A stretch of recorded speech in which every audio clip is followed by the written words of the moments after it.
Did you get to look at this AMA, Smitty? What were your thoughts on this one? I read through a lot of it. They should have called it Ask Me Anything and I'll answer some of them.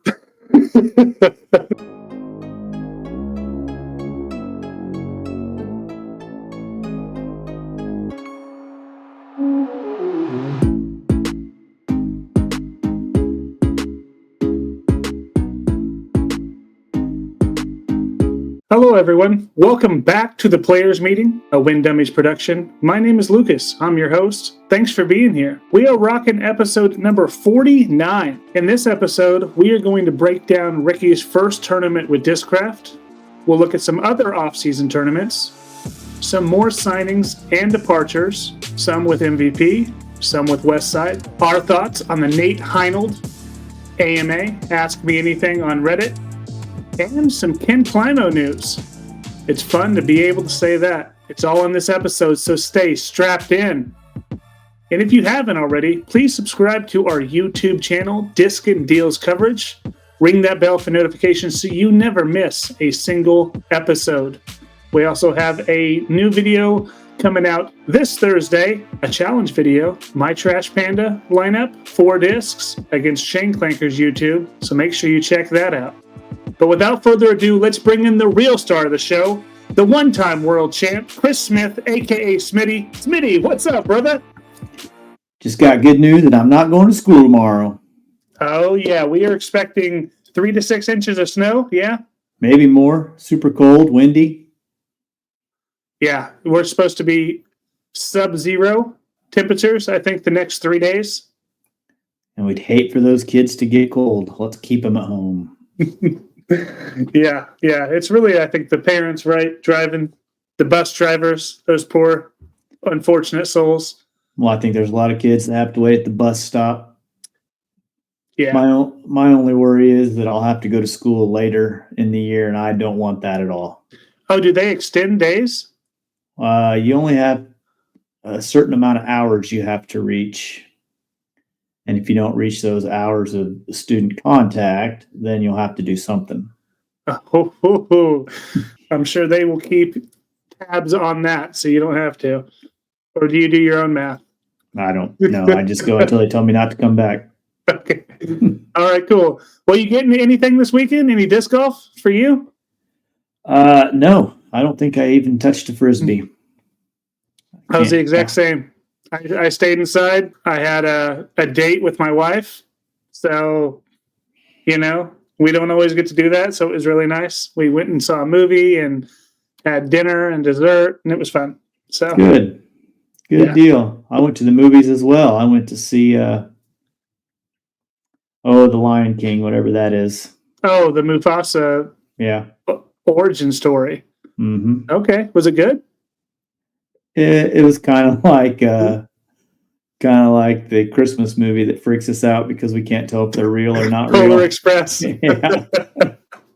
Okay, I can see that. Yeah, we went and saw the new Captain America movie. It was decent. We're big into that Marvel stuff, though. But okay, dude, we got not a ton to talk about this week, but some of it's fairly interesting. So let's start where we always start. What's popping? What's been happening around the world of disc golf? And this week, we're going to start in Arizona, where Ricky took out his old discs, threw all those dynamic discs in the trash, or is attempting to sell them on Whatnot, and he decided to grab his Discraft discs. And how did you think he fared? I thought after the first round that was going to be a little interesting, but he kind of settled in there and pretty much dominated the last 2 rounds. Look at that, 1092, 1098. Disgusting. And he's just learning the discs. That is insane because, he was chase card after the first round, and then he popped off. A 1092, 1098, and would have definitely had 1100. We were watching that, and he bogeyed late to ruin those chances, but still, brand new discs. Ezra Robinson switched to those same discs, and he didn't have that type of success. Ricky's on another level, man. Is he getting better with these new discs? Does he have a new rejuvenation? Why did he play so well? Because he just played Memorial just a couple weeks earlier and did not play nearly as good. Yeah, I think it's not fair to compare him to what Ezra was doing. The course Rick was playing was backhand hyzer, forehand hyzer, make a putt versus Ezra OB everywhere course. Yeah, so that's fair. I mean, and think how many times Rick has played that course. And part of me wonders if Rick hadn't been throwing Discraft, a lot of Discraft prior to the Memorial, and then out of his sponsorship obligations, whatever that means, he threw the old disc back in the bag. Okay. I mean, can see that. That could be a possible deal. And beautiful weather for rounds 2 and 3. Well, I don't know about 3, but round 2 for sure. So, yeah, way to go, Rick. Yeah. But let's look at some of those other names on there because I was pretty impressed to see some of those people. You had, of course, Drew Gibson lives in the area. He was basically lead card the whole way, and he played pretty dang good golf. Not Have something you watched you always see. Any of his vlogs from this event? No, I haven't yet. Did you? Yeah, they're pretty interesting. It's basically him showing up 30 minutes before the round and giving a little interview from his truck and then walking and talking with Anthony as they play and a few video clips of their golf. It's pretty interesting. Okay. You recommend me watching it? It's fun, yeah. All right. Well, let's look at old Brixton co-owner Adam Hammis there in third. He plays these courses well. He lives there. He always, is I think usually podium in this tournament. So good on him. Have you ever heard of Cody Wood? Nope. Yeah, let's go Cody Wood. Yeah, getting up in the mix. And then, of course, AB.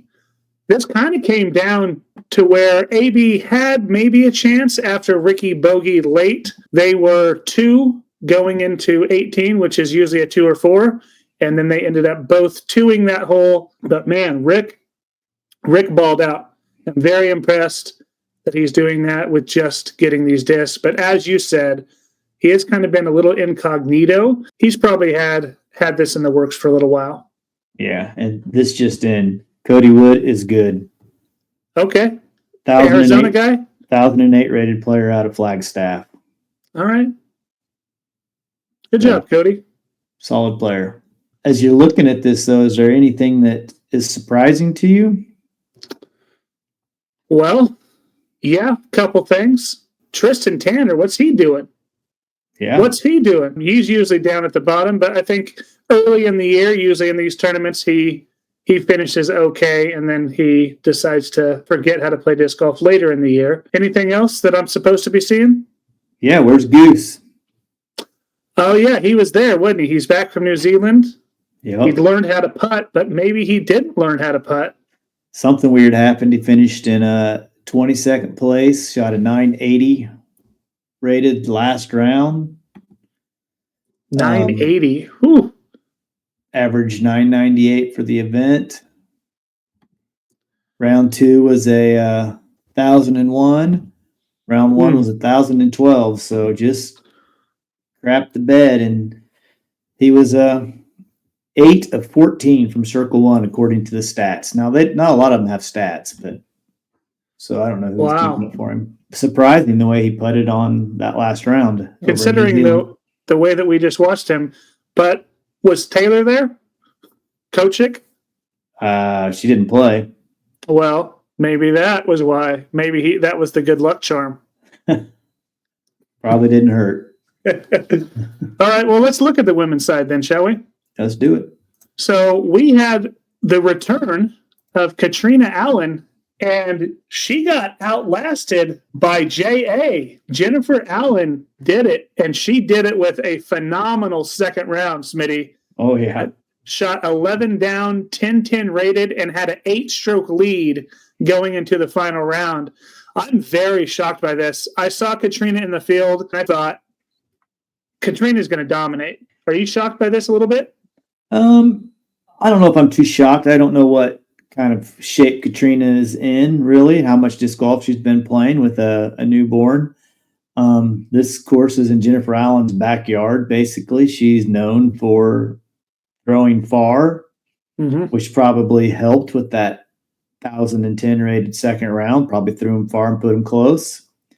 So I'm not super shocked. I did think that Kat would win, and honestly, it wasn't as close as what the scores are reflecting. Jennifer had a couple of late bogeys that let Kat kind of creep back in, but it was over after the first 9 holes, the last round. Yeah, I mean, like I said, 8 strokes going into that final round. She had a lot to give up and not have to worry.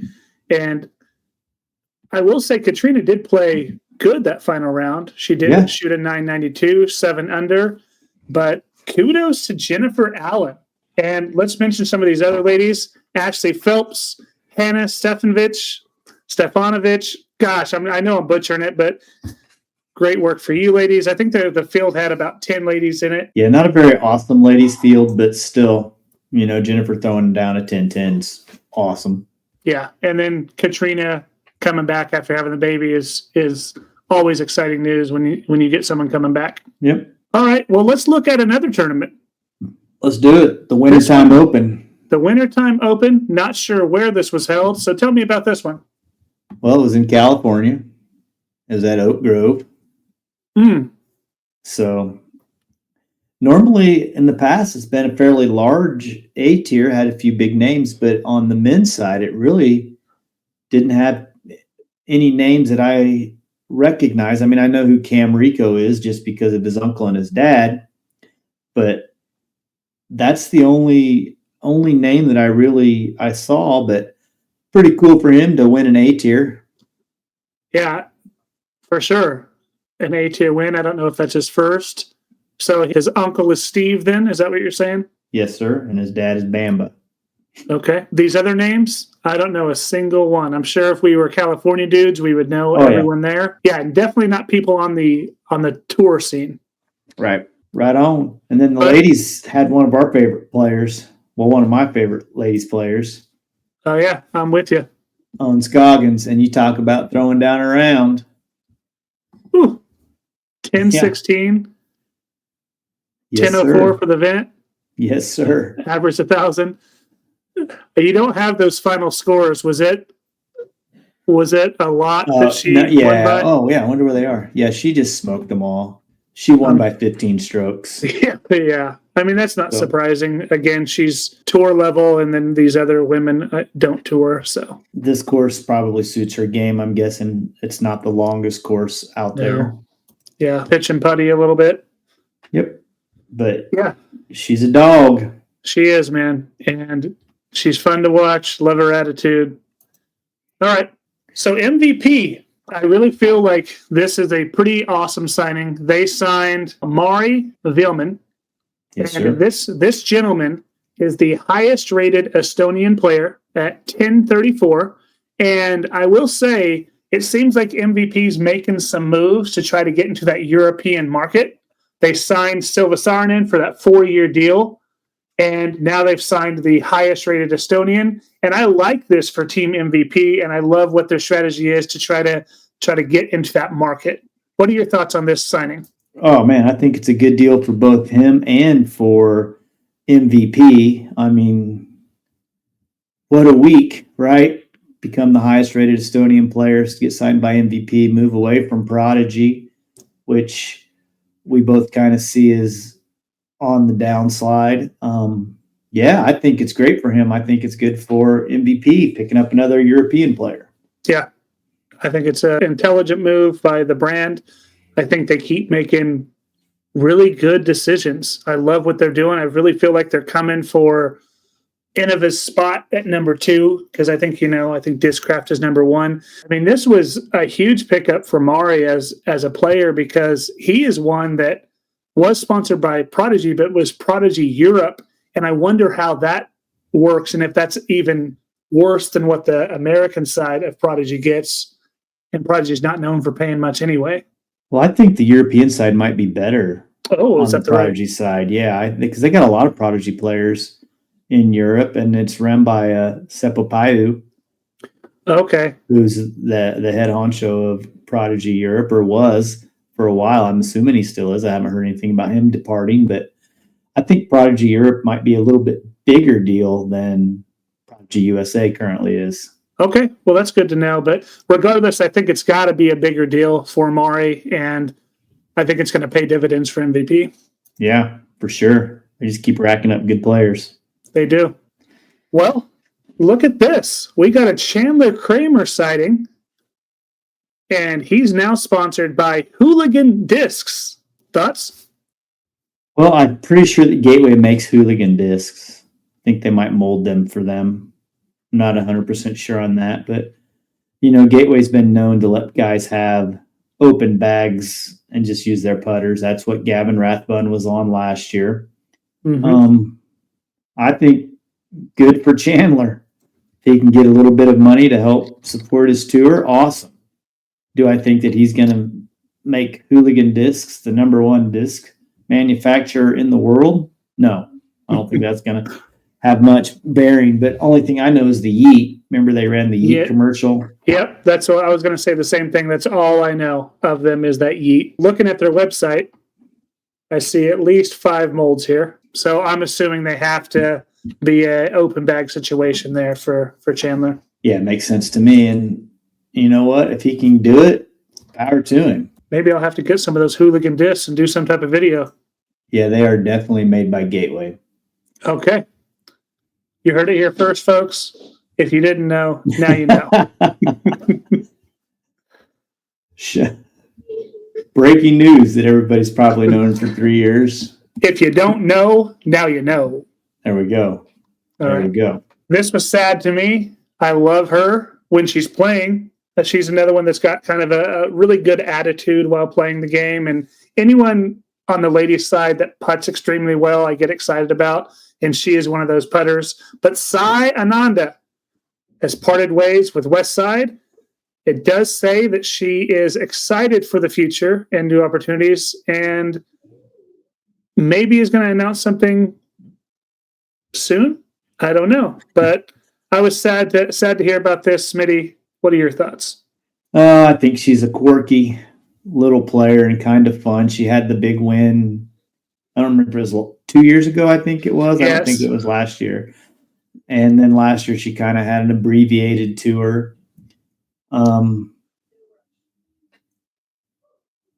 Just another loss on House of Discs team that probably had a small following. I don't think that she probably sold lots of discs for them. Yeah. But yeah, I mean, who knows where she goes and what she ends up doing, what she's looking for. I don't know much about her. She seems like she would be the kind of gal that would work at a bistro and have 12 cats. Well, I will say, when she won her tournament, she was working at Taco Bell. Oh, there we go. She talked about it, and because I wanted a Baja Blast immediately. So I don't know if she's still doing that or what, but I did like when she was on tour. I think it made the ladies feel a little bit more fun anytime we can get some of these ladies out there. I will say with the abbreviated tour last year, we didn't see much of her anyway. So This is not much of a shock to me. Yeah, me neither. Smitty, the champ himself, Ken Climo, number 4297. He's playing a disc golf tournament, Smitty. Yeah, buddy. It looks like 3 people are signed up so far. In his division, it's a division based on ratings. So you don't sign up by division. You sign up based on the color that matches your player rating.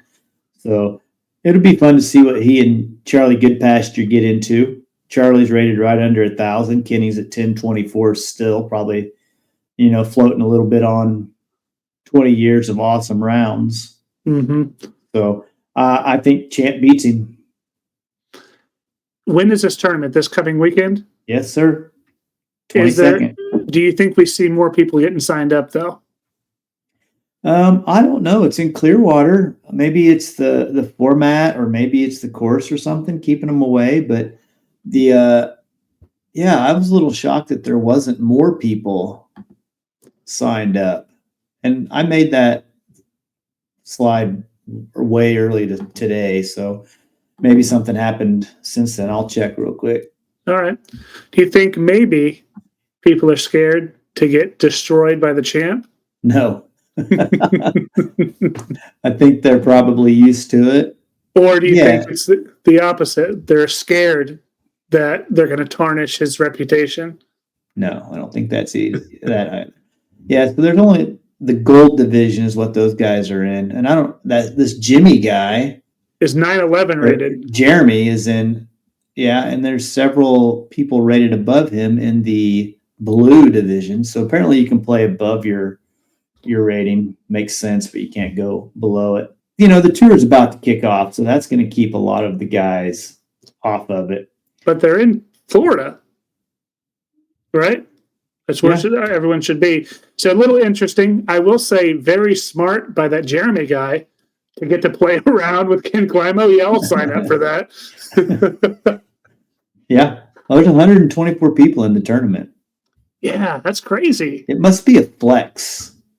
Yeah, I think it's a flex start because I see times from 9 o'clock up to 12:10. Well, see, this Jeremy dude's going off at 9:20. He's not playing with Ken Climo. Oh, very weird. Yeah. So, that's probably what's keeping most people away, I would guess. Yeah, I will say I don't love flex tournaments. Let's have a quick conversation on flex tournaments and tell me if you agree with this. I don't love flex tournaments because you play with your friends and I think people cheat. And I think it's like the only time I don't trust results of a tournament. Thoughts? My friends aren't going to get to cheat playing with me, but I have something called integrity. I don't think everyone in the disc golf world does, though. Yeah, and I think sometimes it's if you got a group of buddies and your buddy has a questionable call, it's really hard to say, no, dude, you're out. Sorry. Yeah. But I can see that. And I guess that is cheating by not calling them out. I just think 1-round tournaments, I'll play them for sure if I don't have anything else going on. But I think sometimes the best player doesn't win a 1-round tournament. Yeah, definitely. I can see that too. I mean, it kind of depends on who your friends are. Like my friends, no one's going to give anyone anything. Like we all want to beat each other. You know what I mean? So like, if it's a questionable call, I'm going the other way. I'm like, yeah, you're probably out of bounds, bro. Because I'm not trying to get beat. But yeah, it's just hard for me to trust when people are just playing with their buddies. That's what I love about playing actual tournaments that's not flex, because you're always grouped up with people, at least one person that you're not good buddies with. Usually, yes. Yeah, usually. Let's look at our last topic, Smitty. I mean, this is, like we said, kind of a short show this week, but Nate Heinold did an Ask Me Anything. And for those that may not know who Nate Heinold is, he talks about himself. I am the CEO of Ledgestone Disc Golf. I've been playing disc golf for 26 years, founded the Ledgestone Open, all of these things. He's on the board of directors for the PDGA. He's the president of Paul Macbeth Foundation. So he does a lot. He does course design. People hate his courses. People hate him as a TD a lot of times. They hate some of his personal beliefs because he got a major given to him and was supposed to give it to someone else, but he gave it to himself. So there's a lot of things around this one. Did you get to look at this AMA, Smitty? What were your thoughts on this one? I read through a lot of it. They should have called it Ask Me Anything and I'll answer some of them.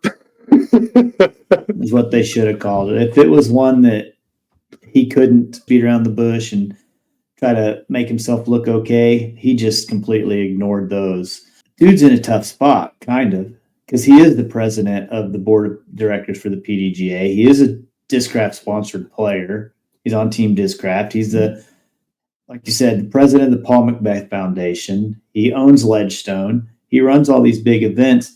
And he says in here in one of these, somebody's asked him, is a conflict of interest for him to get all these majors? And he's basically said, well, I don't even vote. Well, who gives a crap? You still influence what happens. I don't vote at the Air Capital Disc Golf Club meetings, but I chime in and influence the direction of the way things move. So who's to think that he's not doing that? And he also said that he loses a lot of money at Ledgestone. It's got his smallest profit margin of any of his tournaments. I find that hard to believe. I was going to say, that's tough. It is unanimously the most attended tournament since it beat Glass Blown Open. Oh, yeah. It has been the tournament as far as attendance. So I don't know how he could lose money unless he's just making bad decisions. You do have to add a lot of cash, and I would assume that he probably gets sponsorships for most of that cash and vendors to pay. That was one of the other things on here. Somebody asked why it costs so much to vend at his events. Well, duh, he doesn't want you there. He wants his stuff being sold, would be my guess. But and as a vendor, if a place charges you a fee, man, you got to figure out exactly how many Frisbees or shirts or whatever you're going to have to sell. And are you going to do it?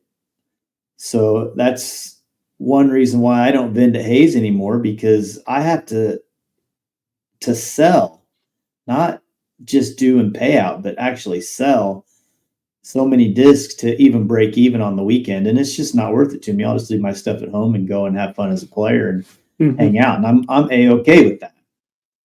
Yeah. But, and then the whole major thing, I think he kind of takes some bad heat on that, because if nobody bids for the major, somebody has to do it.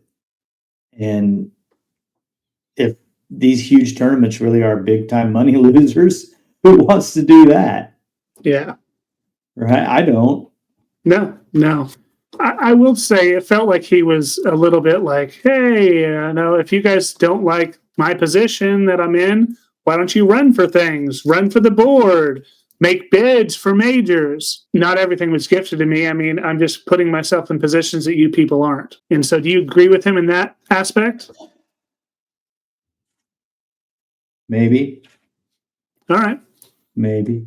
And then another thing is this course design thing. He took a lot of heat throughout the entire Ask Me Anything about the course design. And this was probably before you played, but his first attempt at Ledgestone was absolutely terrible. He did like stroke and distance, and people were taking like 25s and 26s on holes, and dudes got pissed on purpose and just kept throwing their disc completely out of bounds. But I feel like he's got Ledgestone in a pretty good place now. Yeah. That's a fun tournament to watch. I feel like both courses play great. I like Lake Eureka. I don't know if anybody else does. I see a lot of people complaining and bickering about the baseball field hole, but I do not hate that hole. I think that's a fairly cool hole. It's recognizable. If you or I stepped up there, we would be belling out to the right with all we had. But I will say, Paul Macbeth was robbed of an ace. I mean, if he would have just done it a little bit later in his career, that counts. The one that stuck. Yep. So, yeah, I don't know. I don't know what his idea was behind this Ask Me Anything. I wonder if maybe he didn't know how it was going to go down. I'm not a big Reddit user. Every time I get on there, it just seems like a bunch of people trolling and trying to be jerks. I will say that's probably where the biggest disc golf community is, though, as far as online, is that subreddit for disc golf. So I know it gets a lot of play. There was a lot of just personal stuff he was asked to, about his beliefs and things, and he dodged every single one of them. Some of that stuff probably doesn't deserve an explanation to Joe Blow. Your religious beliefs, those are your beliefs. I mean, one guy asked why they put an advertisement for his church on the back of the player's book. And I don't know if that's a true thing or not.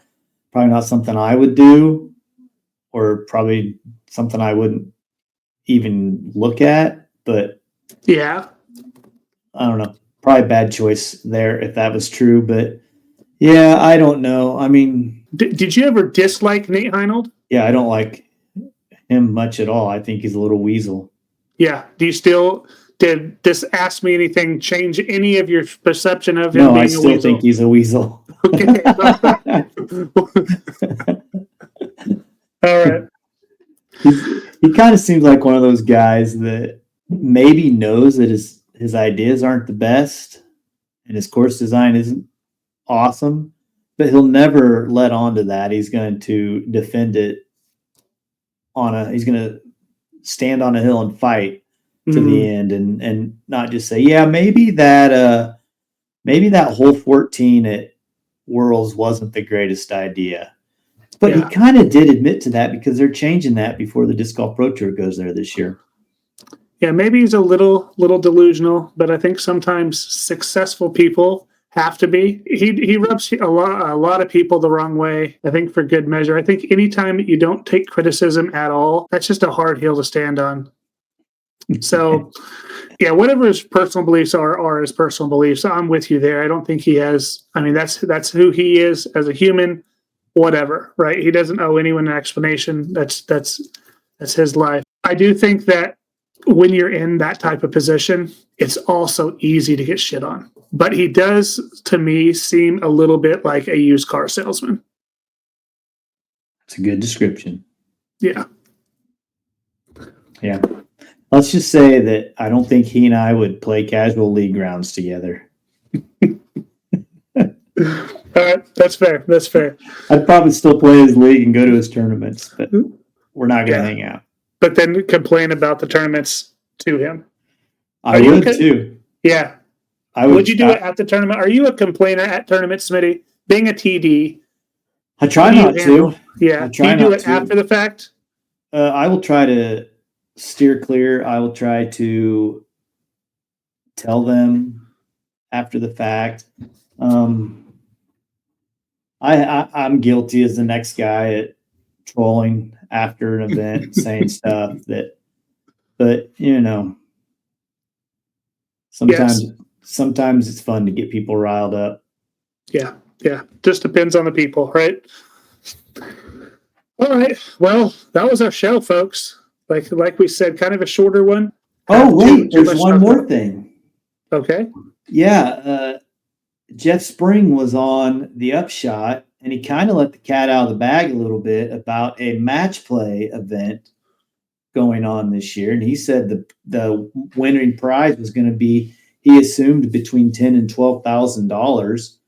They're basically taking the top 16 MPO players, and they have going to break them up it's basically the smaller version of the Wample with bigger money.